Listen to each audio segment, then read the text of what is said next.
Well, I think it's a wonderful little throwback. It's a Rocky Light. It's all about how Gen Z is a sexless generation compared to X's and X-millennials. Abstaining from sex, they're abstaining from alcohol, drugs. Most of them are buying houses if they can in their mid to late 20s. I never thought about buying a house in my 20s. No. I was thinking about dick in my 20s. I know. And this is Araki said, hey, remember, we all have dicks and vaginas. Let's have fun in our lives. Let's just enjoy things. And I like that about this.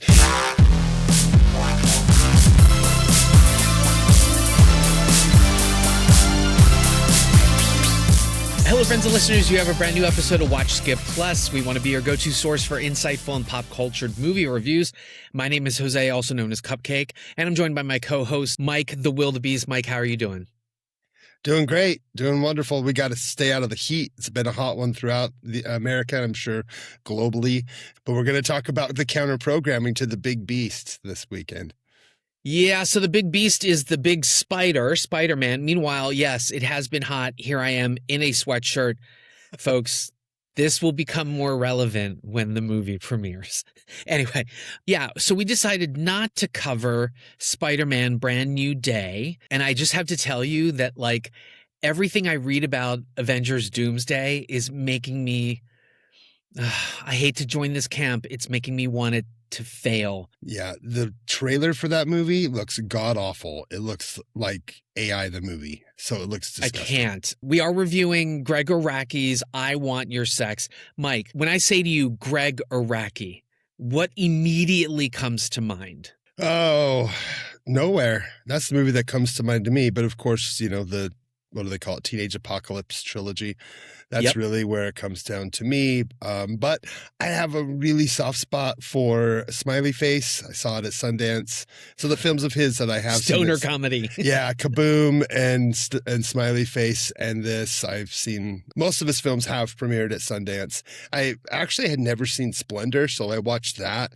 And I totally understand why people are saying that this is a lot like Splendor, I Want Your Sex, because it does have a similar kind of sweet vibe, but I think I Want Your Sex is darker. Oh, most definitely. We will get to that, and I'm sorry I kind of showed my cards already, but okay, so Gregg Araki, Japanese American, he has an MFA from USC School of Cinematic Arts. He is the influential and pioneering filmmaker who was part of the new queer cinema movement in the 90s. So in 1992, I believe it was either his third or his second film, I can't remember, The Living End came out, and there was even a Sundance nomination for that. Kind of like a Bonnie and Clyde with HIV kind of story. Very, very low budget. And then you mentioned the Teenage Apocalypse trilogy, which was basically these films. 93's Totally Fucked Up, 95's Doom Generation. Araki, in some ways, started the career of Rose McGowan, who was in that film. James Duvall, who is an actor he's consistently worked with. I love James Duvall. Many will know him as the Randy Quaid's goofy kid from Independence Day, but he's a big indie actor or whatever. Shout out to him. Love him. And then Jonathan Schaech, who I believe is from Maryland. And then 97's Nowhere, which you mentioned. So you talked about, well, first of all, he identifies as gay, but you mentioned the film Splendor, which came about as a result of a controversy, because here he is, he's a queer filmmaker. He's like, I'm gay, this and that, totally fucked up. Absolutely spoke to me as a young fledgling Fago growing up in the 90s. And, well, I grew up in the 80s, but I'm just saying in high school, right? And coming of age and being like, I'm going to be a sexually liberated citizen, just like Olivia Wilde says in this film. But so he actually was in a relationship with Kathleen Robertson, who starred in Splendor. And so people were like, wait a minute, aren't you gay? What? So Splendor is kind of like a throwback to like 50s and 60s, you know, uproarious rom-coms kind of thing. And it talks about a love triangle between two men and one woman. But Araki would probably get his biggest claim to fame from 2004's Mysterious Skin. And this one featured an amazing, emotionally layered performance by Joseph Gordon-Levitt. But then also the co-lead was Brady Corbet, who ended up directing The Brutalist, right? I think people forget Courbet was an actor before. I mean, I know he'd want to forget the Thunderbirds remake, but I happen to love that fucking movie. So there you go. But what's interesting is that Araki has flipped between those kinds of dramas that deal with family, sexual exploration, sexual trauma, and then these sort of like absurdist, near satirical comedies. So Kaboom, you mentioned, that was the inaugural win for the Cannes Film Festival Queer Palm. And then the Stars series now, Apocalypse. But then he also did the drama White Bird in a Blizzard. He also loves to use shoegaze, which I just love these terms. I don't know what the fuck shoegaze was. I had to look it up. Yeah, but apparently it's... Lately, he's been more into electronica. Like his later films are more into the electronic world. But he's evolved. Yeah. But so shoegaze is a subgenre of indie and alternative rock, characterized, this is Wikipedia, folks, by ethereal soundscapes, obscured vocals, and extensive use of guitars and distortions. Yeah. So acts like Cocteau Twins, the Jesus and Mary Chain, and My Bloody Valentine. He actually, a lot of his earlier films are based on, or the titles are from shoegaze songs, basically. So, and Jeremy Kinney would come through the computer and slap your face, the shempiest of shemps, for you not knowing what shoegaze is, because that's like his favorite genre of music. And I know he was also at the theater on Friday or Thursday watching this too. There's something about all of us Gen Xers where Gregg Araki kind of hit us all in a way that... like I said, definitely totally fucked up. I felt like I was seen by totally fucked up, especially when the one character is like, I fucking hate Bette Midler. Fuck Bette Midler. I was like, yes, thank God. Anyway, our co-writer is Karley Sciortino. I'm going to guess that's what her name is. She is bisexual. She is the founder of Slutever, as in whatever, being a slut ever, that focuses on sex and sexuality. There was even a docuseries on Vice called Slutever for Vice. She writes Vogue's online sex and relationships column, Breathless. And then she has a memoir, Slutever. She loves this name. Slutever dispatches from an autonomous woman in a post-shame world. It's actually really fucking good. She did co-write Now Apocalypse with Araki, and then she even appeared as an actress in season 2, episode 3 of Joe Swanberg's Easy on Netflix. Our DP is a gentleman named Tucker Court. He's worked his way up through the camera department. He really only has a few cinematography credits, one of which was The Senior. I didn't even know about this film. Apparently, Michael Chiklis returns to his alma mater and wants to join the football team. I don't know. Am I supposed to laugh over this? I don't know. Is it an Angel Studios movie? I don't believe so. Yeah, that's the kind of shit they make. I mean, to be clear, it's not always like faith-based stuff, but that new movie Runner, did you see the trailer for that? That looks good, and it's an Angel Studios movie. I know. I'm a little shocked. And apparently Young Washington was a surprise hit, I guess. I don't know. And then James Clements is our composer. He worked with Araki on Now Apocalypse. Let's do our cast really quickly, and then we'll get into a spoiler-free. We've got Olivia Wilde. She's having quite the year. Maybe not an annual like Anne Hathaway, but she was at Sundance for The Invite, which was a success for A24. And then this film, actually, both of them were at Sundance. Olivia Wilde, her parents are actually investigative journalists. Her real last name is Coburn. It's spelled like Cockburn, folks, but it's pronounced Coburn. But they wrote the book 1 Point Safe, which is what the film The Peacemaker was based on. George Clooney and Nicole I almost said Nicholas Kidman. What the fuck? Nicole Kidman. Cooper Hoffman. I'm just going to get this right out of the way. I think Cooper Hoffman is a perfect, sexy, pink man. He is celebrity royalty. We don't use the N-word on this podcast, okay? But his father is Philip Seymour Hoffman. God rest his soul. I love Philip Seymour Hoffman. But Cooper is just, I am in love with this boy. He has perfect arches, a great body. The only thing is his hair. What the fuck was going on with his hair in this film? I have no idea. We've got Mason Gooding, Cuba Gooding's son, I believe. Maybe I'm wrong about that. I don't know.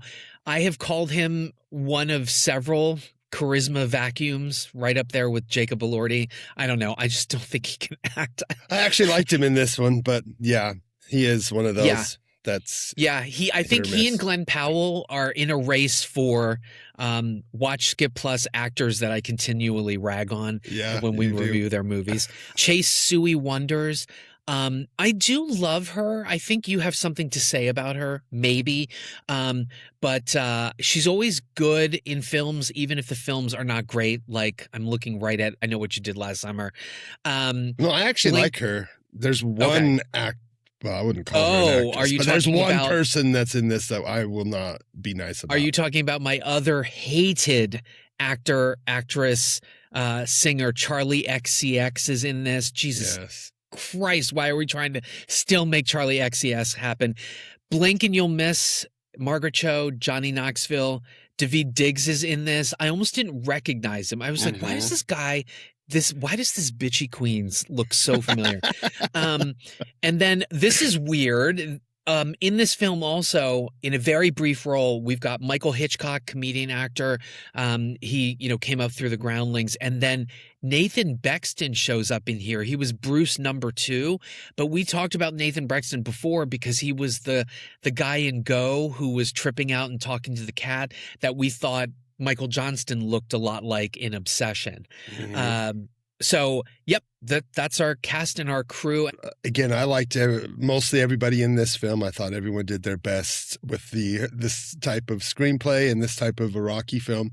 But gosh, can we just stop with Charli XCX? Just get her the fuck out of here. She plays this annoying, prudish, like anti-sex Gen Zer who's obsessed with college and does not want to have sex with her boyfriend. She is so obnoxious. I don't know if I know her character was supposed to be, but I just But you know what's weird though is this is supposed to be her stretching because it's not like any of the other characters that she's ever played, right? This is supposed to be like a different type of role for her, and I was not buying it. I don't think she understands the material.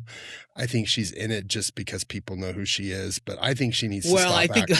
And I think you're assuming I think you're assuming she didn't understand the material, but like I don't know. She's not good in it, and I can't believe I'm about to say this. It almost felt like she was channeling Dakota Johnson. Like worse. Just this Way very worse like monotone, like, I don't want to have sex, I'm studying. Like it's awful. But in some ways, maybe she is the boring academic version of the Olivia Wilde character who sort of has the same kind of delivery as well. At any rate, I'm dying to hear what you thought about this because I'm an Araki diehard, and I'm not going to say I had a weird reaction to this, but I was a little disappointed. What did you think? Well, I think it's a wonderful little throwback to slapstick comedies. I thought it was really fun. It feels completely like something that was made in the late 90s or early 2000s during his heyday. It is what I have said since I first saw it at Sundance. I saw this again because I liked it so much. It's Araki light. It's Araki doing more silly stuff. He's not going super dark. There's no hard erect penises. He's not reaching for an X rating here. He's making something quite accessible. And I like that about it. I think it's accessible Araki in 2026 is exactly what we need. It's all about how Gen Z is a sexless generation compared to Zillennials and or X's and X millennials or whatever you want to call them.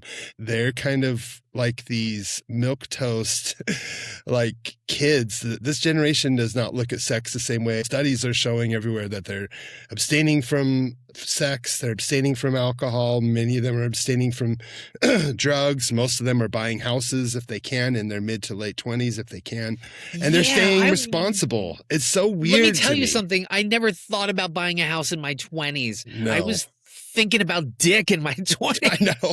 And it's fun that this is Araki said, hey, Gen Z, remember, we all have dicks and vaginas. Let's play with them a little bit. Let's have fun in our lives. Let's just enjoy things. And I like that about this.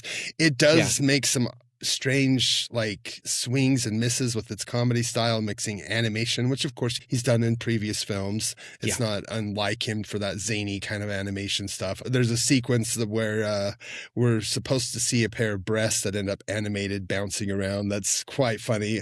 I don't know why that was something there. Out of Cool World. I know it definitely felt like Cool World, but it's just this zany, fun throwback to indie films of the late 90s, early 2000s, comedies that were at Sundance when I used to go in the beginning of it all.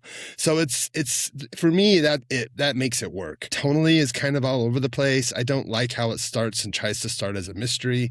It really is a comedy, and it should have stayed that way. I don't like the way that it played with its narration.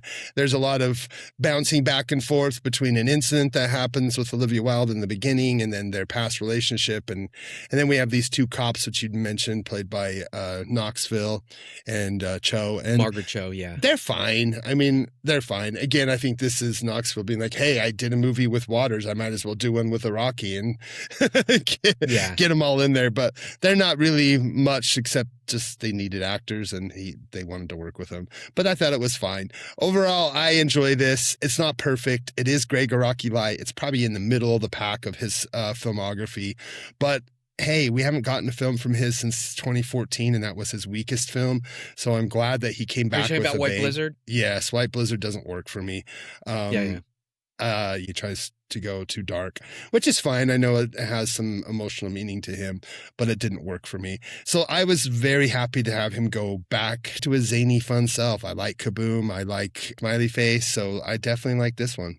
To me, I say it's a watch. Don't go in it expecting like to have your mind blown like the teenage trilogy that he made in the 90s. It's not like those at all. Those are bloody, weird, over the top in lots of interesting ways, just kind of pushing every taboo that he could at the time.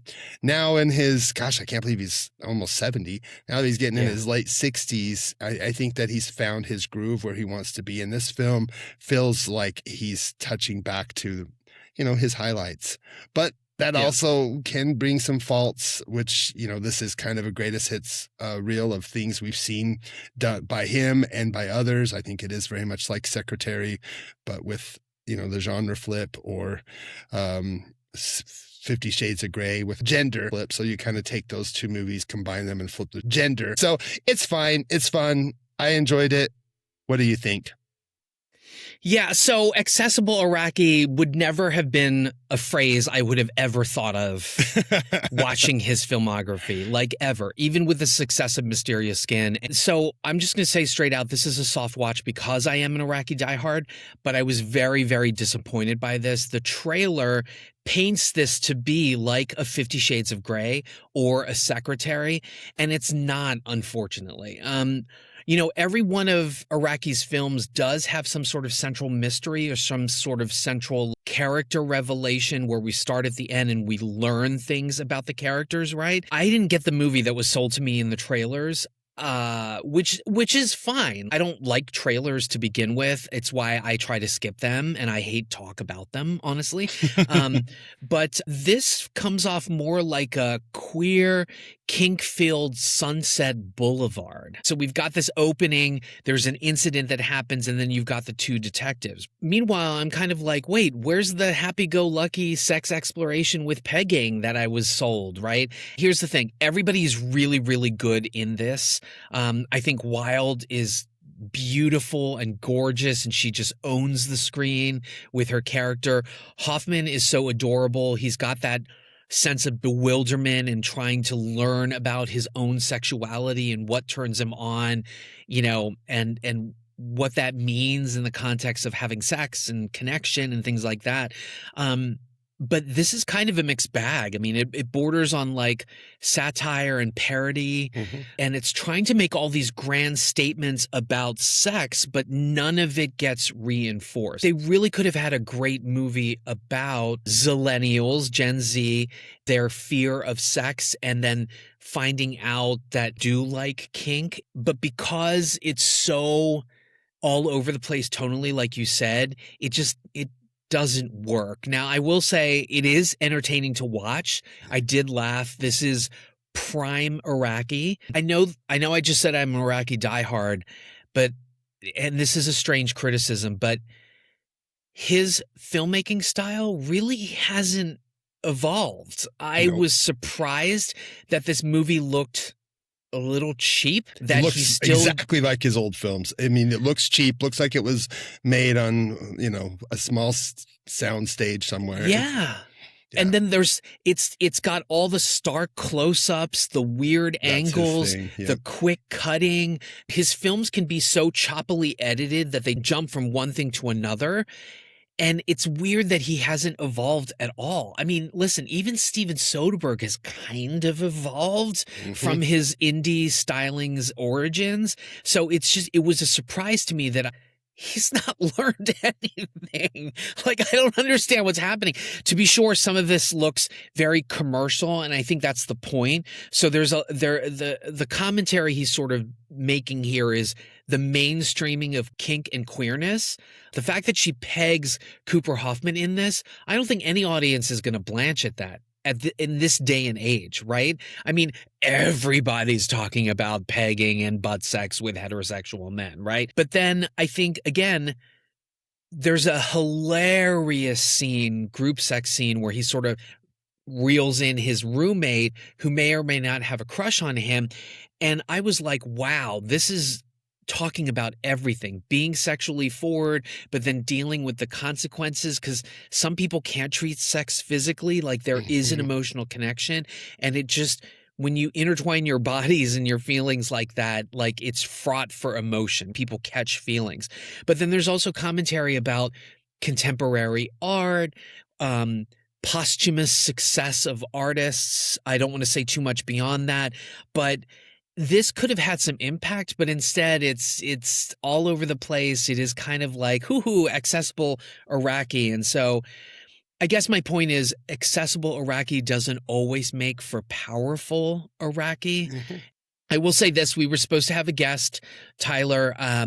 We hope things are well. Within the first 2 minutes, we get Cooper Hoffman in a pink bra and panties, Cooper and his huge, plentiful crotch basket, and then we get Olivia Wilde's boobs. I was like, okay, I am ready. I am absolutely ready.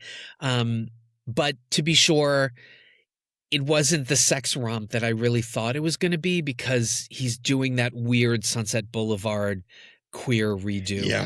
And I wish he wouldn't have done that. I think that I know that's what he's done in the past. And like you said, it's pulling out his old dusty tool shed and not buying a new set of tools like other people would. He's just pulling out the same dusty pair he used in 1995, his old toolbox, and just doing the same stuff. It looks exactly like all of his other. I was like, what's happening? Why? Yeah. It feels like an homage. It feels like he's homaging himself. And these type of films that we wouldn't have if it wasn't for him. These kind of films that are very much on the LGBTQ spectrum, but also are accessible enough that straight folks like myself enjoy them. So he did make one straight film in that, but most of his films have been very much about people who have been queer. And this is it's very straight. Olivia Wilde ostensibly is bisexual, has sex with men and women as well. But come back for the spoiler discussion, because I still don't know what that ending means. Oh, I do. What the fuck? Also, it was very jarring. That ending, I was like, okay, I don't know what's happening. He's going Raiders of the Lost Ark here. What the fuck? It's one of 3 endings that were filmed that you can tell. But we'll go into it in the spoilers, so come back and we will unpack the ending, and we'll unpack more about it. But in the end, I give it a watch. I still think it's very much something that you should go out and see in theaters, especially now when theaters are packed with Spider-Man. Go out there and see Gregg Araki's little film. It's in 700 theaters nationwide. If you can catch it, please do. Yeah, I had to good luck catching it. It was nowhere near any Regal or AMC. I had to go to an AMC. Yes, I did go to an AMC. Didn't have it locally. It's a mess. But yes, so definitely come back for the spoiler-free. Keep the comments coming. Please like, follow, subscribe. We want to keep doing this. Again, don't forget, we split spoiler-free and then spoilered episodes. So come back for that. Trying to get more shorts out there. Oh my God, making shorts. I don't know how you all do it. This is a young person's game. Let me tell you, YouTube, Jesus Christ, YouTube. I would smack the shit out of you or sick Chat GPT on you or something. I don't know. Anyway, before we get canceled by the algorithm itself, if you love us, you'll certainly love our Podfathers, The Gentleman's Guide to Midnight Cinema, Not a Bomb, as well as our other YouTube brothers in arms. We've got the Wild Dream Twitch. We have the John and then Korean Cool over at Now for Something a Little Bit Different, Death by DVD, our fan club Raiders of the Podcast. Again, Tyler was supposed to join us. We are missing him because this is totally a Tyler movie. Yeah, absolutely a Tyler movie. That's the reason why we put this in the schedule was for Tyler. He was supposed to be here, but there's an emergency. Well, also for counter programming. We do like counter programming. We did Mother Mary instead of Michael. We do this. That's what we do. We need. I mean, listen. We needed a break from horror films. We need a break from Marvel films. Or superhero films. So there you go. Yeah. And then of course the rest of our pod roll. We've got Backlook Cinema Podcast with Zoe, Caliber 9 from Outer Space, Feminine Critique, Talk Without Rhythm with Garo. Mike, parting thoughts.